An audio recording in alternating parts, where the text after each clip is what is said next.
Hi friend, எல்லாருக்கும் இனிய மாலை வணக்கம். இன்றைக்கி இந்த வீடியோ எதை பற்றி அப்படின்னு சொல்லிட்டு பார்த்தீங்கன்னா, இப்போ நீட் எக்ஸாமுடைய வினாத்தாள் லீக் ஆகிருக்கு. அதாவது கொஸ்டின் பேப்பர் அவுட் ஆகிருக்கு எக்ஸாமுக்கு முன்னாடி அப்படின்னு நினைக்கிறேன். அதுக்கப்புறம் ரிசல்ட் வந்துச்சு. நிறைய பேர் பாஸ் பண்ணியிருக்காங்க, நிறைய பேர் ஃபெயில் ஆகியிருக்காங்க. ஓகே,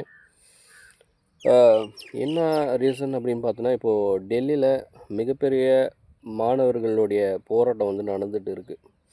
அதாவது இந்திய மாணவர் சங்கம் மூலிமா எஸ்எஃப்ஐ சார்பாக டெல்லியில் போராட்டங்கள் நடந்துகிட்டு இருக்குது.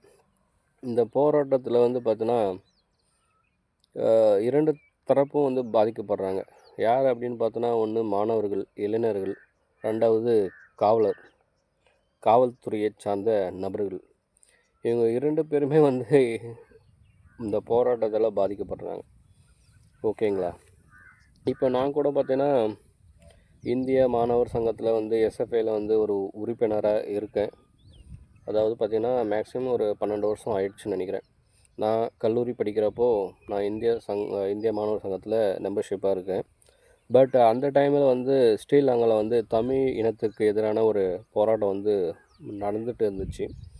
அதற்கு எதிராக நாங்கள் காலேஜ் மூலிமா, தமிழ்நாட்டில் இருக்கிற காலேஜ் ஸ்டூடெண்ட் எல்லாருமே போராட்டம் பண்ணாங்க, ஸ்ட்ரைக் பண்ணாங்க, எதிர்ப்புகள் தெரிவித்தாங்க. நாங்களும் அது போல் கல்லூரி படிக்கிறப்போ போராட்டங்கள் பண்ணியிருக்கோம்.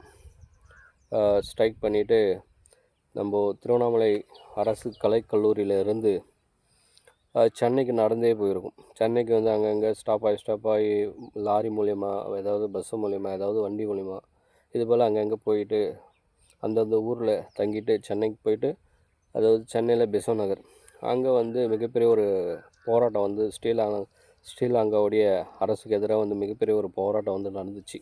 அதாவது நம்ம தமிழ் இன மக்கள் பாதிக்கப்படுறாங்க இல்லையா, அவங்களுக்காக சப்போர்ட் பண்ணுறதுக்காக நாங்கள் போராட்டங்கள் பண்ணோம்.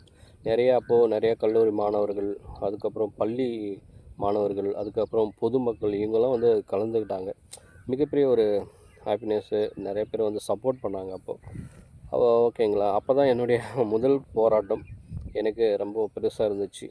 அப்போது நம்ம இந்த சின்ன போராட்டத்தை பார்க்குறப்போ, அப்போது இந்தியா சுதந்திரம் அடைவதற்காக நம் முன்னோர்கள் எந்த அளவுக்கு போராட்டங்கள் பண்ணியிருப்பாங்க, எந்த அளவுக்கு கஷ்டப்பட்டு இருப்பாங்க அப்படின்றது தான் ஒரு முக்கியமான ஒரு கேள்வி.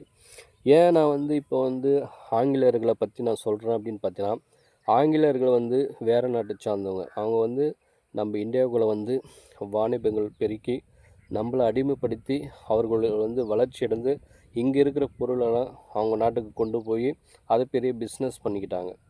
அவங்க நம்ம அவங்கள எதிர்த்து கேள்வி கேட்குறப்போ, போராட்டம் பண்ணுறப்போ, அவங்கள நாட்டை விட்டு போக சொல்கிறப்போ, அவங்க கோபம் நம்மளை அடித்தாங்க, தாக்குனாங்க. அவர்கள் வேறு நாட்டை சார்ந்தவர்கள், அவர் நம்மளை அடித்தாங்க, தாக்குனாங்க. நிறைய வன்முறைகள், நிறைய பேர் இறந்து போனாங்க. இந்தியா சுதந்திர போராட்டத்துக்கு போராட்டங்கள் பண்ணி இறந்து போயிட்டாங்க.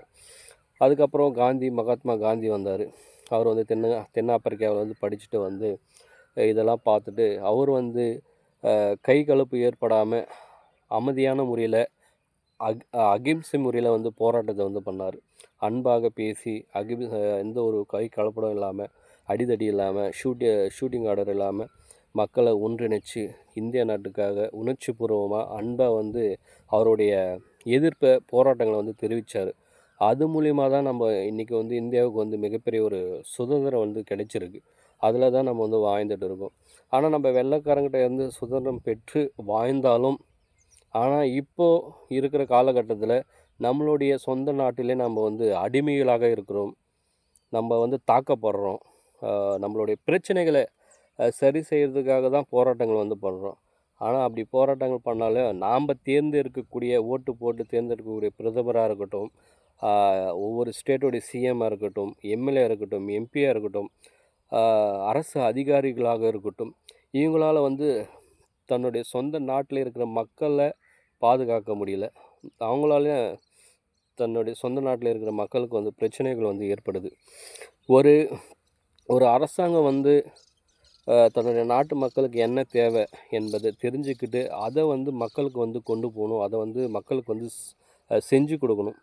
இதை செய்யாத பட்சத்தில் தான் ஒரு அரசாங்கமாக இருக்கட்டும், அரசு அதிகாரிகளாக இருக்கட்டும், ஒரு பிரதமராக இருக்கட்டும், ஒரு ஸ்டேட்டோடைய சிஎம்மாக இருக்கட்டும், அமைச்சர்களாக இருக்கட்டும், எம்எல்ஏ, எம்பி இவர்களாக இவங்க கூட இருக்கட்டும். அதுக்கப்புறம் பார்த்தா அரசு ஊழியர்கள் இவங்க எல்லாம் வந்து கரெக்டாக தங்களுடைய வேலைகளை வந்து கரெக்டாக முழுமையாக வந்து செய்யணும். செஞ்சாங்களா அந்த நாட்டில் வந்து பிரச்சனையே ஏற்படாது இல்லைங்களா? அவங்களுடைய வேலைகள் வந்து கரெக்டாக மக்களுக்காக தான் அவங்க வந்து தேர்ந்தெடுக்கப்படுறாங்க. மக்களுக்கு தான் சோசியல் ஒர்க்கு, மக்களுக்கு சர்வீஸ் பண்ணுறதுக்காக தான் அவங்க வந்து இந்த பதவியில் வந்து இருக்காங்க. அப்போ மக்களுக்கு என்ன தேவையோ அதை மட்டும் தான் வந்து செய்யணும். மக்களுக்கு ரோடு வேணும்னா ரோடு போடணும், பாலம் வேணும்னா பாலம் வேணும், எஜுகேஷன் வேணும்னா எஜுகேஷன் கொடுக்கணும், நல்ல மருத்துவம் தேவைன்னா மருத்துவம் கொடுக்கணும், வேலை வாய்ப்பு தேவைன்னா நல்ல வேலை வாய்ப்புகளை உருவாக்கி கொடுக்கணும். அதே போல் விவசாயத்தை வந்து நல்லா பெருக்கணும். ஏன்னா விவசாயம் பெருக்கினா தான் எல்லோரும் வந்து சாப்பிட முடியும். சாப்பாடு இல்லாமல் இந்த உலகத்தில் யாராலும் உயிர் வாழ முடியாது. அப்படின்றப்போ மக்களுக்கு எது தேவையோ அதை தான் வந்து ஒரு அரசாங்கம் வந்து செய்யணுமே தவிர, மக்களுக்கு தேவையில்லாத ஒரு பிரச்சனையோ ஒரு விஷயத்த வந்து செய்யக்கூடாது அப்படின்றது. அப்படி செய்கிற பட்சத்தில் தான் இந்த போராட்டங்கள் வந்து நடக்குது. பாருங்கள், இப்போ இந்த போராட்டத்தில் யார் பாதிக்கப்படுறா? மாணவர்கள் வந்து பாதிக்கப்படுறாங்க. அதுக்கப்புறம் காவலர்கள் அவர்களும் பாதிக்கப்படுறாங்க. அரசாங்க அதிகாரிகள் அரசு என்ன சொல்லுதோ அதுதான் காவலர்கள் வந்து செய்கிறாங்க. அதே போல் இதுக்கு இடையில் வந்து பாதிக்கப்படுறது இந்த 2 நபர்கள் தான். ஏன்னா வந்து மாணவர்கள் வந்து தாக்கப்படுறாங்க. அதுக்கப்புறம் காவல் அதிகாரிகள் வந்து மாணவர்களை தாக்கப்படுறாங்க. மாணவர்கள் வந்து காவலர் அதிகாரிகளை தாக்கப்படுறாங்க. இதால் வந்து நிறைய பேருக்கு கால் கை போகுது, மண்டை ஒடியுது. அதுக்கப்புறம் பார்த்தோன்னா நிறைய பேர், ஒரு சில இளைஞர்கள் உயிர் போயிடுது. அதே போல் காவல் அதிகாரிகள் அவர்களுடைய உயிரும் இதில் வந்து சேதப்படுது. அவர்களும் பாதிக்கப்படுறாங்க. ஓகேங்களா? நம்ம வந்து வெள்ளைக்காரங்கிட்ட அடிபட்டு மிதிப்பட்டு சுதந்திரம் வாங்கினது அது ஒரு பெரிய விஷயமா இருந்தாலும், இப்போ தன்னுடைய நாட்டில் நாம் தேர்ந்தெடுத்த ஒரு அதிகாரிகள் யாராக இருக்கட்டும், அவங்களால நம்ம வந்து இன்றைக்கி அடிமையாக்கப்படுறோம், பாதிக்கப்படுறோம். நம்மளுடைய சொந்த உரிமைக்காக தான் நம்ம வந்து போராடுறோம். இப்போ வந்து நீட் எக்ஸாம் வந்து வினாத்தாள் வந்து அது வந்து தெரியாத முறையில் வந்து வெளியே லீக் அவுட் ஆகிடுச்சு. பட் அதை வந்து நம்ம என்ன செய்யணும்? அது வந்து அந்த தவறுகள் கல்வி அமைச்சர் வந்து என்ன செய்யணும்? அந்த தவறுகள் யார் பண்ணாங்க? அவங்கள கண்டுபிடிச்சி அதற்கான சொல்யூஷன், அதற்கான பனிஷ்மெண்ட்டை வந்து அவங்களுக்கு கொடுக்கணும். அதை விட்டுட்டு மாணவர்கள் போராட்டம் நடத்துகிறாங்க அப்படின்னா, தன்னுடைய உரிமைக்காக, தன்னுடைய எஜுகேஷனுக்காக போராடுறாங்க. இன்றைக்கி இந்திய நாட்டில் பார்த்தோன்னா எத்தனையோ லட்சம் இளைஞர்கள் வந்து படிச்சுட்டு இருக்கான். எதுக்காக படிக்கிறான் அப்படின்றது ஒரு கேள்விக்குறி தான். ஏன்னா எத்தனையோ லட்சம் படிச்சுட்டு வேலை வாய்ப்பு இல்லாமல், வேலையே இல்லாமல் இருக்கான் இன்னும். இப்போ 40 வயசு ஆயிடுச்சு, 35 வயசு ஆச்சு, இன்னும் வேலைக்கு போகல. ஆனால் படிச்சிருக்கான், வேலைக்கு போகல. இன்னும் கல்யாணம் ஆகாதெல்லாம் நிறைய பேர் இருக்காங்க. இது போல் கஷ்டப்பட்டு படிச்சுட்டு இருக்கான். ஒரு டிஎன்பிஎஸ்சி எக்ஸாமுக்கும் பகலாக படிக்கிறான். நீட் எக்ஸாமும் படிக்கிறான். எல்லா எக்ஸாம்ஸுக்கும் வந்து பார்த்திங்கன்னா ஸ்டடி பண்ணிகிட்டு இருக்கான். ஸ்டடி பண்ணி அவன் கஷ்டப்பட்டு ஒரு எக்ஸாமை எழுதுகிறான். அப்போது அந்த எக்ஸாமை எழுதிட்டு வெளியே வந்துட்டு பிறகு அந்த எக்ஸாம் கொஸ்டின் பேப்பர் வந்து அவுட் ஆயிடுச்சுன்னா அது எவ்வளோ பெரிய அவனுடைய வாழ்க்கையை வந்து கேள்விக்குறியாக்குது. ஏன்னா பல ஆண்டுகளுக்கு அப்புறம் தான் வந்து படிச்சுட்டே இருக்கான், ஸ்டடி பண்ணிகிட்டே இருக்கான். அதுலேயே அவனுடைய பாதி வயசு வந்து போயிடுது, ஏஜ் ஆகிடுது. அவன் படித்து முடிக்கிறதுக்கே பார்த்திங்கன்னா ஒரு 25-30 வயசு ரீச் ஆகிடுது.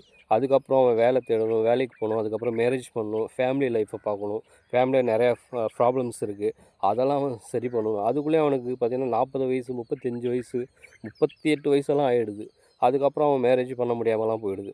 இப்போ நம்ம பெருந்தலைவர் காமராஜை எடுத்துக்கோங்க. அவர் வந்து என்ன பண்ணார்? தன்னுடைய நாட்டுக்காக, தன்னுடைய நாட்டு மக்களுக்காக நிறைய வேலை செஞ்சார். சுதந்திர போராட்டம் கடந்து ஜெயிலுக்கெல்லாம் போனார், சிறைச்சாலைகளெல்லாம் போயிட்டு வந்தார். போயிட்டு வர்றதுக்குள்ளே அவருடைய ஏஜ் வந்து முடிஞ்சு போச்சு. அதுக்கப்புறம் அவர் கல்யாணம் பண்ணுறதுக்கு விருப்பமே இல்லாமல் கல்யாணமே பண்ணிக்காமல் போயிட்டார். இது போல் நிறையா ப்ராப்ளம்ஸ் வந்து இப்போ வந்து நம்ம இந்தியாவில் வந்து இருக்குது. ஏன்னா வேலை வாய்ப்பு என்பது வந்து ரொம்ப கஷ்டம். வேலையே இல்லை. ஏதோ படித்ததுக்கோ படிக்காததுக்கோ ஏதோ ஒரு வேலை செஞ்சுட்டு இருக்கோம் நம்ம சாப்பிட்றதுக்கு. ஓகேங்களா?